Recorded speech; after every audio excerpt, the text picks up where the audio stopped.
त्यांनी एक सब कॉन्ट्रॅक्टच्या माध्यमाने 16 रुपयामध्ये 100 ग्राम खिचडी सप्लाय केला। म्हणजे त्यांनी गोरगरिबासाठी जो खिचडी होती त्याच्यामधून 200 ग्राम खिचडी चोरी केली प्रत्येक पॅकेटमधून।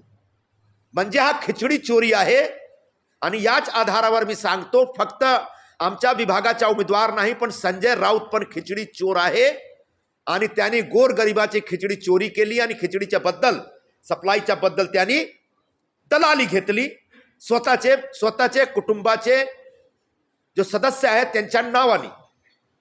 आखरी मुद्दा जो जास्ती एक फ्रॉड आहे, हा जो सह्याद्री रिफ्रेशमेंट कंपनी आहे, जेव्हा ते खिचडीचा टेंडर भरत होते त्यांनी जोगेश्वरी आणि गोरेगावच्या दरम्यान एक रेस्टॉरंट आहे, फेमस रेस्टॉरंट आहे पर्शियन दरबारच्या किचनच्या त्यांनी डिटेल त्यांचे जो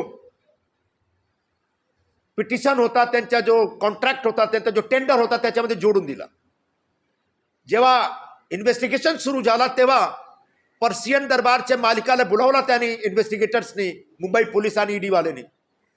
तो पर्शियन दरबारने सांगितलं की त्यांच्या मालिकाने सांगितलं ॲफिडेव्हिट देऊन की मला काही घेणं देणं नाही, आमच्याशी काही करार पण झालेली नाही या कंपनीशी।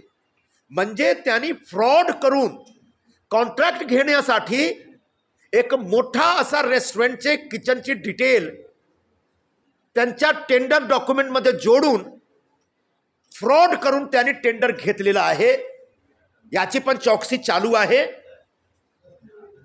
आता माझ्या मनात एवढाच प्रश्न आहे की तुम्ही त्यावेळी महाराष्ट्र शासनाचे कारभार चालवत होता, मुख्यमंत्री होते शिवसेनेचे।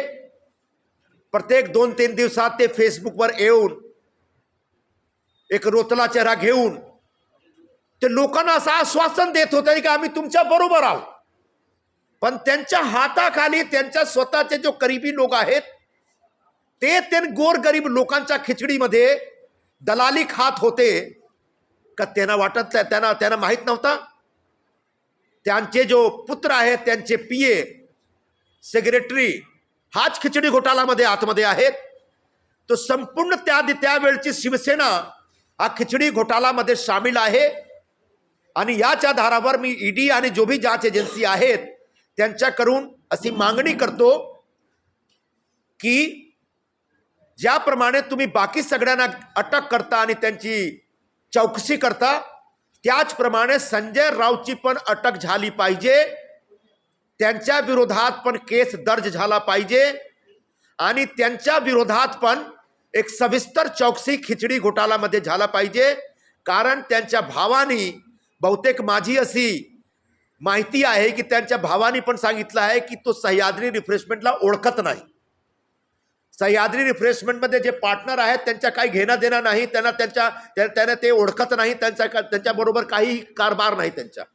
म्हणजे भावाच्या नावानी आणि मुलीच्या नावानी संजय राऊतनी खिचडी घोटाळा केलेली आहे आणि यामुळे संजय राऊतची सविस्तर चौकशी झाली पाहिजे, त्यांची अटक झाली पाहिजे अशी मी मागणी करतो आपण सर्वांच्या समोर, आपण सर्वांच्या माध्यमाने। धन्यवाद।